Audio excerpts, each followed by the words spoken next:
How you doing, folks? Well, you joined me on a very, very cold day in Ireland, and look what has just arrived behind me. My 1974 MGB that I'm just after receiving. This has just been trailered up from Kerry all the way across the country, and is definitely well strapped down. But it's here, and it's ready for me to get stuck into.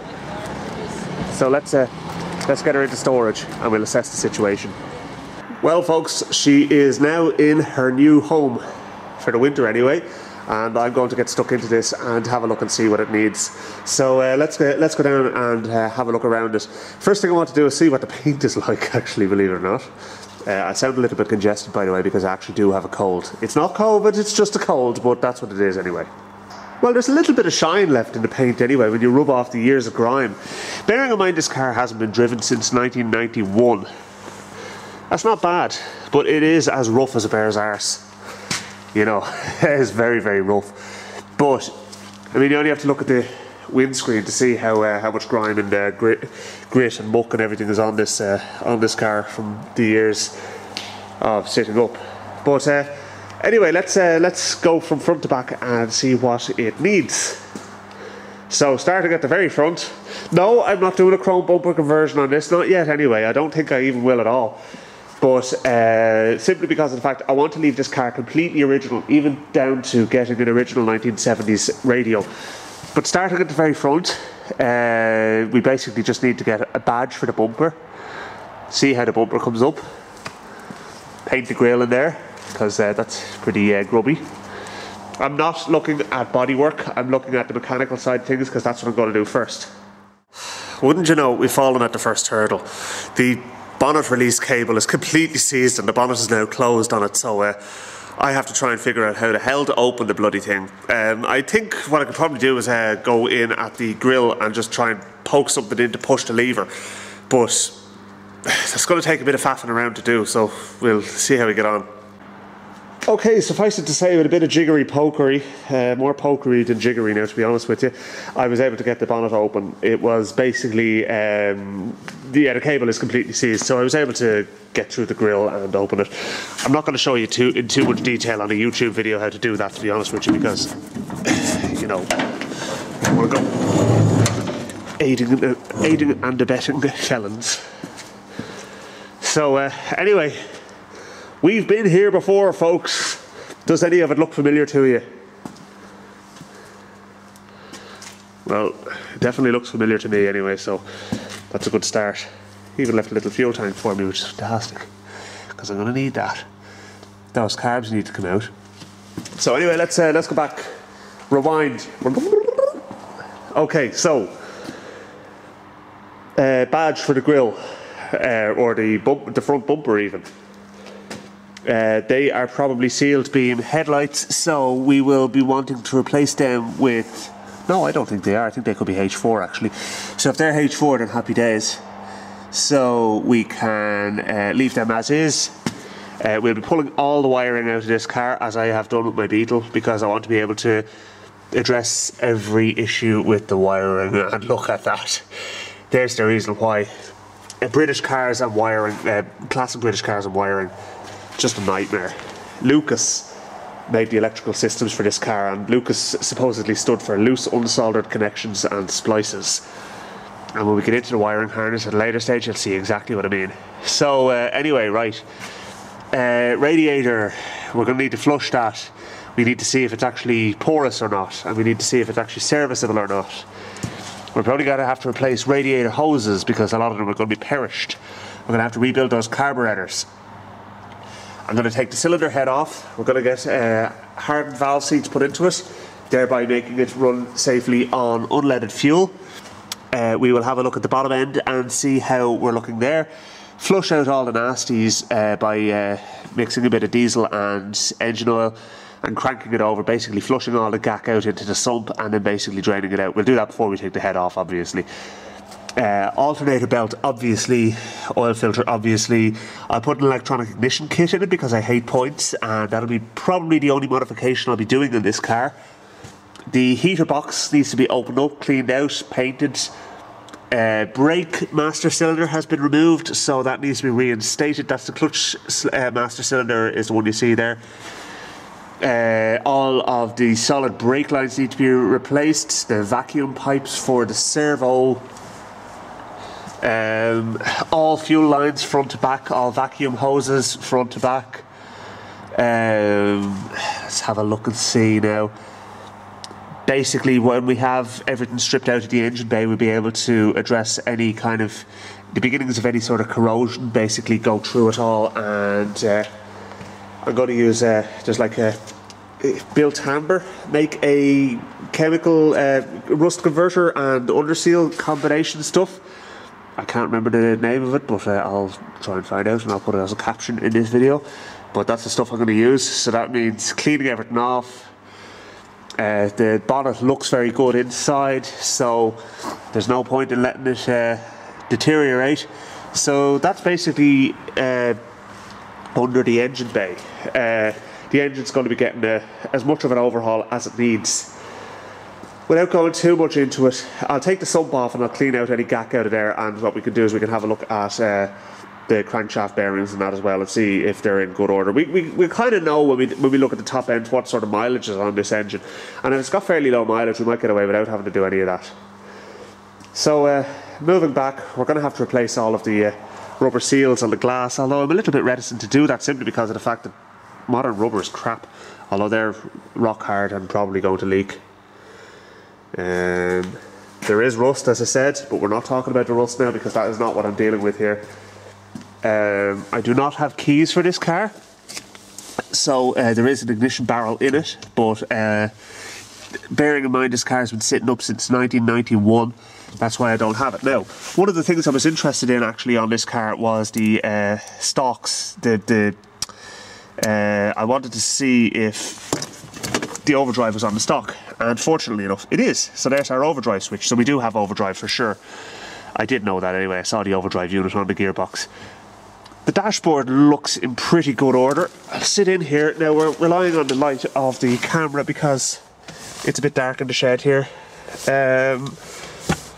But aside from stuff like that and the big aperture where the radio should go, it's all there, you know. I mean, that is the remains of a battery terminal there. The remains of the ignition barrel. I did obviously they found a center button for the horn, which is great. So make sure that's all working. So yeah, I mean, be interested to see how well this cleans up. Jet. God, who remembers them? Jet token. Wonder where I'd redeem that now. Oh, look. It's a £1 coin. No, it's a 10p coin. I love it. We're already quids in, folks. That's the Ireland's currency. For those of you who aren't Irish, this we used to use pounds and p before we went to euro. It wasn't sterling now. It was our own punt. The Irish punt is what it actually was. So, Texaco, this car is protected. Well, Jesus, Texaco, you had your work cut out for you with this one. But that being said, I did get a kick of life out of it when we cranked it over before, and hopefully that mileage 19,367 hasn't been around the clock and it doesn't have 119,000 on. Because if it has 119,000 on, then the engine is going to be due a rebuild, a complete rebuild. Now we'll get it. I'll do that. I don't mind, but I'd rather it wasn't at that stage. I think that's probably a little bit rusty. The interior colour was originally this kind of it's supposed to be kind of a biscuit colour. That's probably a lot darker than it's supposed to be. Those seats are not out of this car originally, so if you look at the back seat, that would originally have been the colour. So what we could do is we might be able to use the material off the back seat, get new front seat covers. I have a, let's see what that is. Oh, lovely. Remind you, that's off a late car. The late car had the different heater controls, and yeah, it's a whole dashboard there out of a late car, which is great. So I have that. I'm not going to put it in but it's good to know that there's a few bits and pieces there which maybe you've used to me. Wheels are going to get a refurb, and let's have a look. I have a spare radiator there as well, which is great. So we have two options as far as radiators are concerned. An electric fan. Actually, does this car even have an electric fan on it? I didn't even notice. No, it's an engine-driven fan. The engine-driven fan worked fine, but it actually robbed horsepower unnecessarily. So I may actually switch to an electric fan. I don't know. We'll see how we fare out.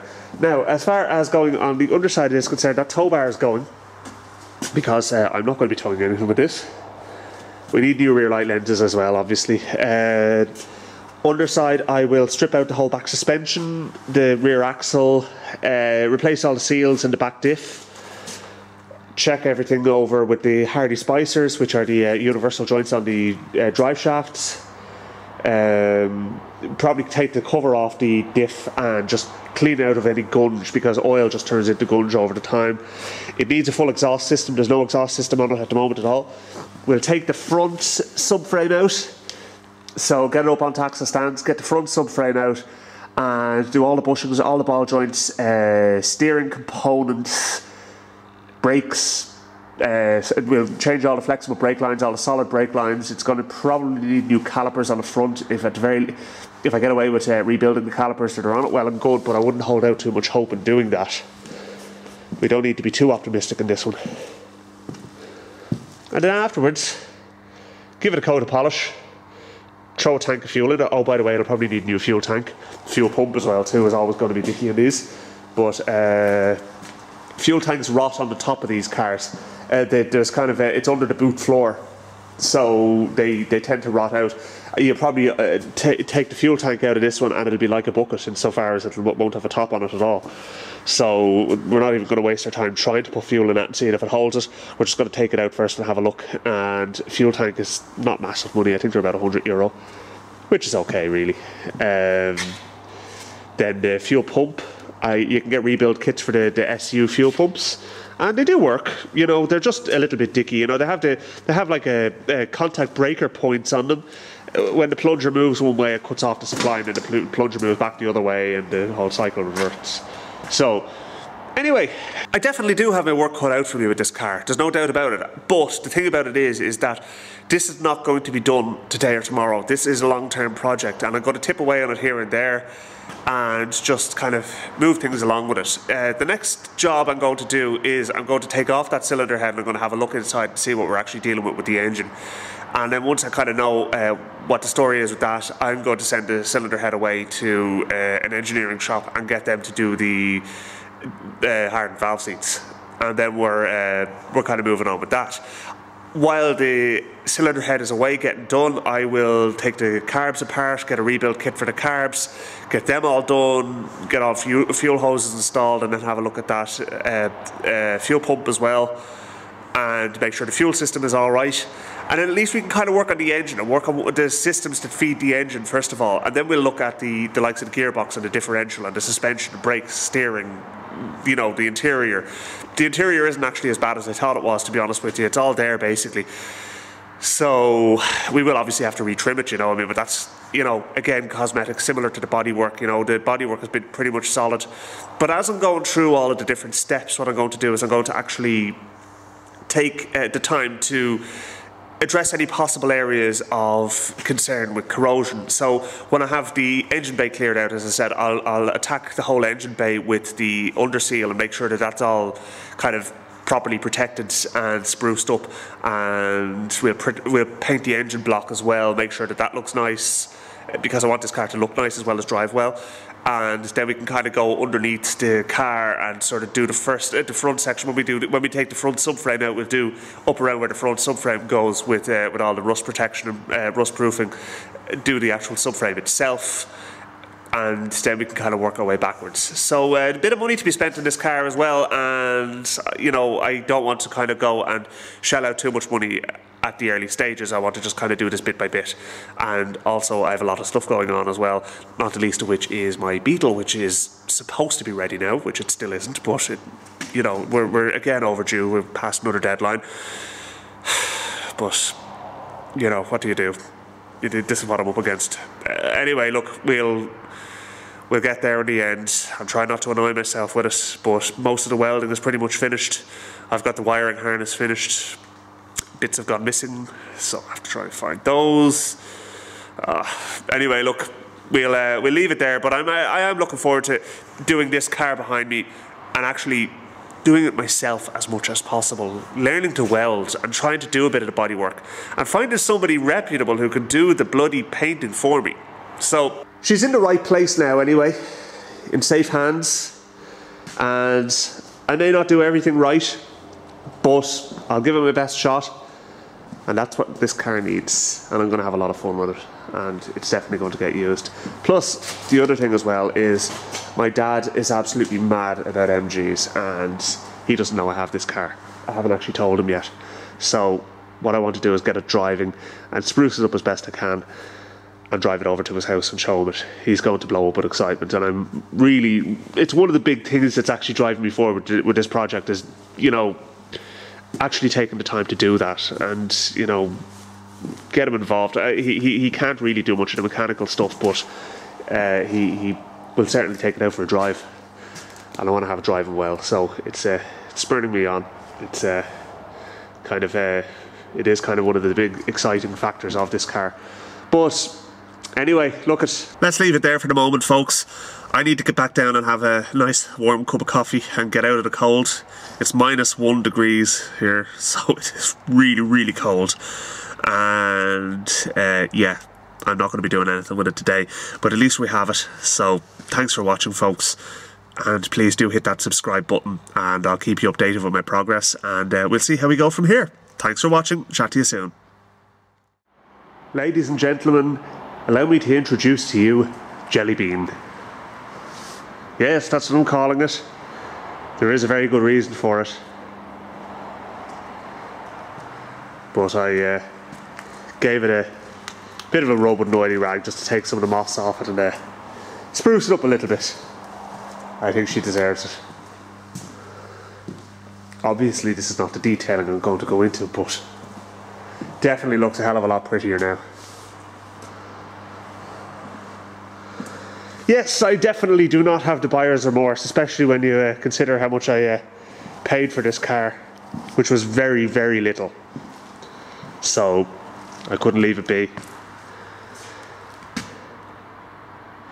In case you were in any doubt about how cold it is today, they're cobwebs.